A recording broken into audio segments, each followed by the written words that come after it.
इस्लामाबाद में अमेरिका और ईरान के बीच 21 घंटे की बातचीत बिना किसी नतीजे के खत्म हो गई। संघर्ष विराम के बाद पहली बैठक में कोई समझौता नहीं हो पाना आश्चर्यजनक नहीं है। ना ही इसका यह मतलब है कि यह प्रक्रिया ध्वस्त हो गई है। बातचीत शुरू होने के पहले से ही यह जाहिर था कि दोनों पक्षों के बीच भारी फासले हैं।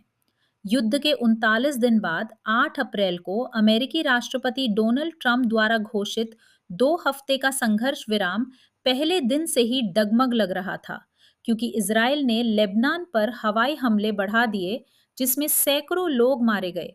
ईरान और शांति में मध्यस्थ पाकिस्तान दोनों ने दावा किया कि लेबनान संघर्ष विराम के दायरे में है, जबकि इजराइल युद्ध जारी रखना चाहता है।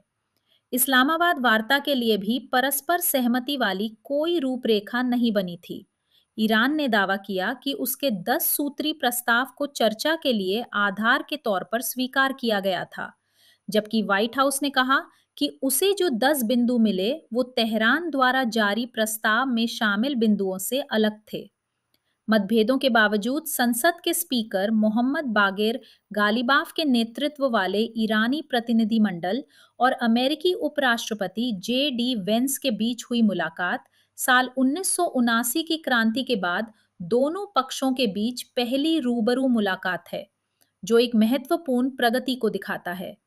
वेंस और ईरानी पदाधिकारियों के मुताबिक 3 मुद्दों पर तकरार बनी हुई है: ईरान का नाभिकीय कार्यक्रम, हॉर्मुज जलडमरू मध्य पर उसका नियंत्रण और लेबनान पर इजरायली हमले। उल्लेखनीय है कि 28 फरवरी को ईरान के खिलाफ अमेरिका और इजरायल द्वारा युद्ध छेड़ने से पहले ईरान अपने नाभिकीय कार्यक्रम पर समझौता करना चाह रहा था। जलडमरू मध्य पूरी तरह खुला था और लेबनान में मामला पूर्ण स्तरीय जमीनी आक्रमण तक नहीं पहुंचा था। अमेरिकी इजरायली बमबारी अपने घोषित लक्ष्यों को पूरा नहीं कर पाई है। इसके उलट युद्ध ने ईरान के रुख को सख्त बना दिया है और हॉर्मुज जलडमरू मध्य में एक बिल्कुल नया संकट पैदा कर दिया है।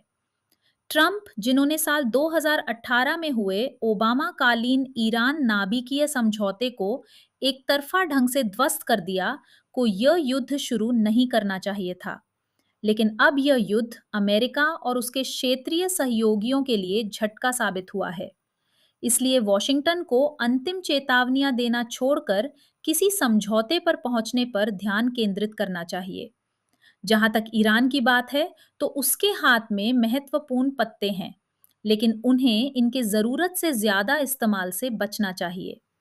तेहरान को आइंदा आक्रमणों के खिलाफ भरोसेमंद सुरक्षा गारंटियों और पुनर्निर्माण में मदद की जरूरत है, जबकि बेलगाम इजरायल को लेबनान में हत्याओं का दौर खत्म करना होगा।